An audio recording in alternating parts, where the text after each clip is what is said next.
Welcome to ஸ்லோஸ் kitchen. உங்க வீட்ல முருங்கைக்காய் இருக்கா? எப்பவும் போல முருங்கைக்காயை வச்சு சாம்பார் செய்யாம இன்னைக்கு வித்தியாசமா ஃப்ரை ரெசிபி எப்படி செய்யறதுன்னு பார்க்கலாங்க. வாங்க வீடியோக்குள்ள போகலாம். அடுப்புல ஒரு கடாயை வச்சுட்டு எண்ணெய் சேர்த்திக்கலாம்.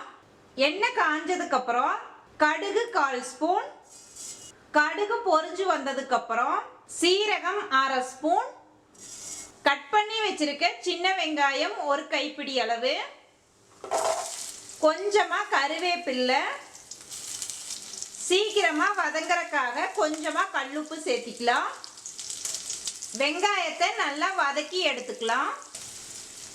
வெங்காயம் நல்லா வதங்கிருச்சு. அடுத்ததா கட் பண்ணி வச்சிருக்க முருங்கைக்காய் நான் 4 எடுத்திருக்கேன். இப்போ இதை சேர்த்திடலாம். மஞ்சத்தூள் 1/4 ஸ்பூன், தேவையான அளவு கல்லுப்பு சேர்த்திட்டு நல்லா மிக்ஸ் பண்ணி விட்டுறலாம். டீ குடிக்கிற டம்ளரில் 1/2 டம்ளர் அளவுக்கு தண்ணி எடுத்துருக்கேங்க. இப்போ இதை சேர்த்திடலாம்.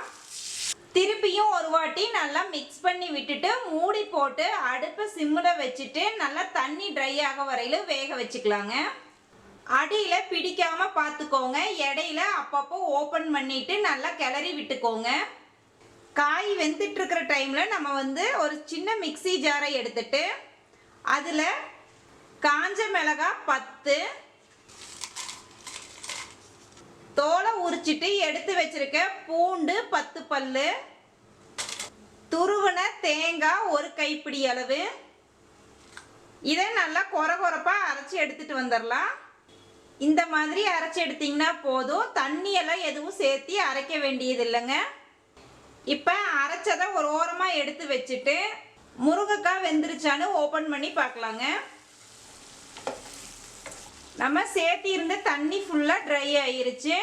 முருங்கைக்காயும் நல்லா வெந்துருச்சு. இந்த ஸ்டேஜில் நம்ம ஆல்ரெடி கொரகொரப்பாக அரைச்சி வச்சுருந்தோம் இல்லைங்களா, அதை சேர்த்திடலாம். அடுப்பை சிம்மிலேயே வச்சுக்கோங்க. நல்லா மிக்ஸ் பண்ணி விட்டுக்கலாம். உப்பு காரமெல்லாம் உங்களுக்கு தகுந்த மாதிரி சேர்த்திக்கோங்க. இதை நீங்கள் தயிர் சாதம், சாம்பார் சாதம், ஈவன் ஒயிட் ரைஸ் கூட வச்சு பரிமாறலாங்க. அவ்வளவுதாங்க. அருமையான சுவையில் சூப்பராக முருங்கைக்காய் ஃப்ரை ரெடி பண்ணியாச்சுங்க.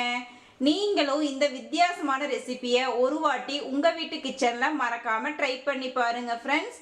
எப்படி வந்துச்சுன்னு கமெண்ட்ஸ் பண்ணுங்கள். நெக்ஸ்ட் வீடியோவில் உங்களை புதுவித ரெசிபியுடன் மீட் பண்ணுறேங்க. Bye bye friends.